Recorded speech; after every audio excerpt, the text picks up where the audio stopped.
കേൾവിയുടെ ഏറ്റവും വലിയ വാക്ക് ശ്രദ്ധയാ വിശൃണ്വത, ശ്രദ്ധ എന്നുള്ളതാണ്.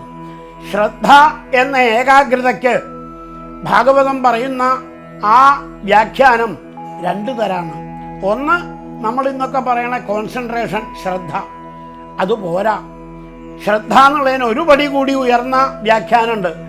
ശ്രദ്ധയാ, ശ്രദ്ധ എന്ന് പറഞ്ഞാൽ വിശ്വാസശ്രദ്ധ എന്നാണ്. ഗുരുവാക്യങ്ങളിൽ വിശ്വാസത്തോടു കൂടിയുള്ള ശ്രദ്ധ. ആ ശ്രദ്ധയോടുകൂടി വേണം ഭാഗവത കഥകള്, ഭഗവാന്റെ കഥകള് കേൾക്കാൻ. നമ്മളൊക്കെ പലപ്പോഴും ശ്രദ്ധയോടെ കേട്ടു, കുറിച്ചെടുത്തു എന്നൊക്കെ അഭിനയിക്കും. പക്ഷേ അതെന്തിനു വേണ്ടിയാ? തത്ര കേമായിട്ട് പ്രസംഗം സ്വാമിജിയുടെ മുഴുവനും കേട്ടുള്ളൂ. എന്തിനാന്ന് വെച്ചാൽ എനിക്ക് ഇതിലൊന്നും അത്ര വിശ്വാസമൊന്നുമില്ല, പക്ഷേ ഞാനത് വിമർശിച്ച് ഒരു ലേഖനം എഴുതാൻ തീരുമാനിച്ചിട്ടുണ്ട്, അതിനു വേണ്ടി കേട്ടതാ, നോട്ടെടുത്തതാ, അല്ലാണ്ട് ഇതിന് വിശ്വാസം ഉണ്ടായിട്ടൊന്നുമല്ല എന്ന് പറയുന്ന കേമന്മാരുണ്ടെന്ന്. അവിടെയാണ് ഭാഗവതം തിരുത്തണത്.